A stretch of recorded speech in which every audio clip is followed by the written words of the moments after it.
Hi, I'm Lance, And I'm Joe. and we're the SAR guys. And today, what are we going to talk about? Well, you threw this stuff at me, and I'm pretty sure there's a story why we're going to talk about the marking tape today. Well, yeah, there is. Actually, a recent rescue that we went out on, we had a very unusual day. I don't even know how it happened, but we had a guy lost in the woods, and one of the paid staff went out immediately on his own and went and hiked through the woods and probably 3/4 of a mile or so away from where his car was parked. But it was off trail. So he went down a trail and then just bailed off the trail and found this guy. And so our first team in was going to provide the medical support. And they went and they kind of hunted and pecked, and they got a GPS coordinate, and they bailed off the road and went down and helped the gentleman with the medical stuff. Then I was on team 2, and when I went up to where the team had to bail off, where we had to go find him, we didn't know where they jumped off the main trail because no one had marked it. So we tried to figure that out, and we did go off trail in one spot, and that wasn't right. So we moved back and went to another spot, and then we went off the trail and went down and wiggled our way through the woods to find team 1 and the gentleman that was lost. Well, team 3 came along, and they're wondering where's the trail. And lo and behold, I had complained about not putting tape up, and I didn't put tape up. So today we're going to talk about why it's important to put flagging up when you're hiking down the trail. Don't you hate it when it backfires on you like that? Oh, it was awful. Come on now. And we do these videos, right? So now it's just like all out there. Yeah, everybody knows now. So another thing came up when we did a debrief on this mission. One of the people on the first team said, well, why didn't you just take out SAR Topo? And you know more about that than us, so why don't you explain that? So on SAR Topo, thankfully the area, I wasn't on the search, so just that disclaimer, I just heard this from one of the team leaders is she was able to take it out because it was in cell range, and so we did the live track. So she was able to figure out where the deputy was because of the live track, and she didn't think about the marking either. So it wasn't even a thought. And then once it was said over the radio, I was like, kind of blew that one, right? And then it just kind of dominoed. But it's really cool if you have the cell range, look at the technology that we have. This is awesome. Using marking and stuff, it's a little bit more foolproof. But if you have the ability to be able to use the technology and it's working, you have cell range, look at it and see that extra layer of stuff that we get to use. So I see you got 2 colors of tape there. Let's talk about that for a minute. And there is more colors. This is just the 2 prominent colors that we use, right?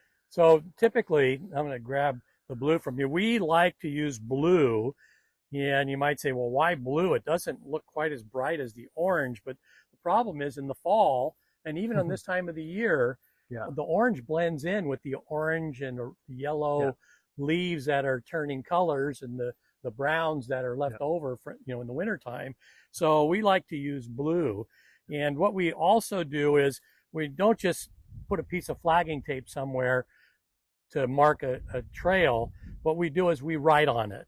And typically all you really need to do is write down, we'll put down the team number, put team 1, 2, or 3, and then the time. And that's all you need to do. You just put down your team number and the time, and then you mark the trail to where you're going. And one thing to remember, we're on the coast.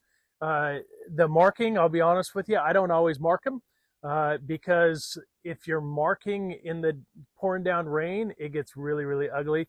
We use biodegradable markers, which I love, but once it starts raining, it's very difficult to mark these. And so I need to mark them more. Need to take that extra effort, but sometimes when the biodegradable flagging tape, once it starts getting wet, it kind of gets slimy, and it's a booger. I like it for the environmental side of it. I don't like using it for the marking side of it. But I do understand why we use it. So how do we mark trails? I think that's what we want to do is talk about. We're at a spot here, and we're going to walk down a trail a little bit and talk about how we mark it. And one of the things that I noticed on that last one is that we had some obstacles to go through. So if we had GPS coordinates, which we frequently get, you get the GPS coordinate, but it doesn't tell you if there's a ravine or a river or something between you and that coordinate. Yeah.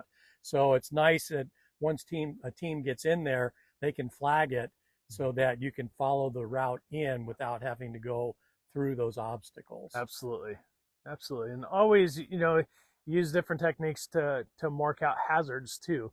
We had a guy hurt himself, twisted his ankle because there was a hole, and we should have marked it as a hazard, and maybe that would have helped him. So, right.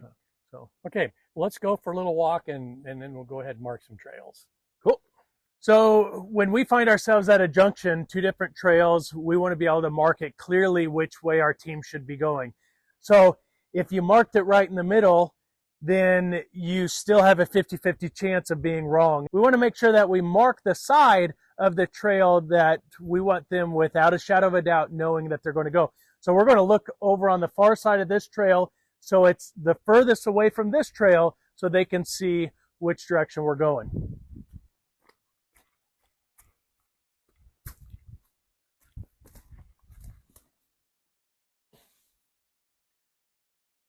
We've already written on this, and so you want to be able to get it in a point where they'd be able to see it from a distance away. If you only use a tiny bit, they might not see it, so make sure you have a tail on there so that they can actually see what's going on. Hey Joe, we see some flagging up here. I wonder what that is. You think that that's one of our teams, or who? Let's go see if it's got some writing on it. All right, so here's some flagging that's been placed here by somebody. It's not the biodegradable type, so I know that it's not one of our teams, and they have not written on it. So, you know, we want to make sure that we write on the flagging when we put it out there. So here's another good example of someone else's markings. You might find that loggers are marking things, or other people that are doing trail maintenance or something.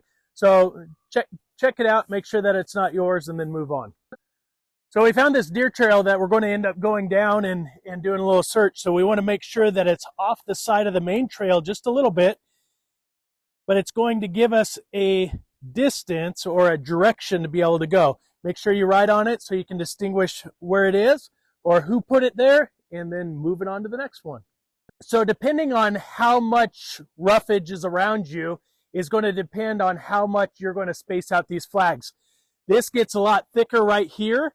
So I want to be able to see at all points, I want to be able to see both flags at the same time. So I'm going to put another one here. So when I drop down in this hole, I'm going to put another one probably within the next 3 or 4 feet, just because I want to be able to see this one. Well, Lance, that was a good explanation. I appreciate that. We just have to remember to use it. And I really like what you said at the end about making sure that you can see the last ribbon from the next one. You want to always be within eyesight of one of those ribbons when you're marking a trail through the brush, so that people know. And like this one right here, make it very clear which way to go. We don't want to get confused there, because you can end up going a long ways away. Absolutely. And wasting a lot of time. Absolutely. The point is be marking a trail, not littering up the trail. So I would encourage you to use biodegradable stuff. And that way we know. If not, you know, grab it on your way out, and then it's not there later. And, you know, sometimes other teams have other ways of doing this. So this is the way we do it. If you do it differently, let's leave a comment down below and tell us how you do it. Absolutely. Let us know what kind of markings or things that you would put on your flagging, so that people know which direction to go. And there's other uses for flagging. Maybe we'll do other videos on that for marking evidence, and when you're tracking and you mark each track along the way, and things like that. But this is just one use that is very important for us, especially when you have multiple teams going out one after the other. Absolutely. Have a great one. Hope to see you out on the trail.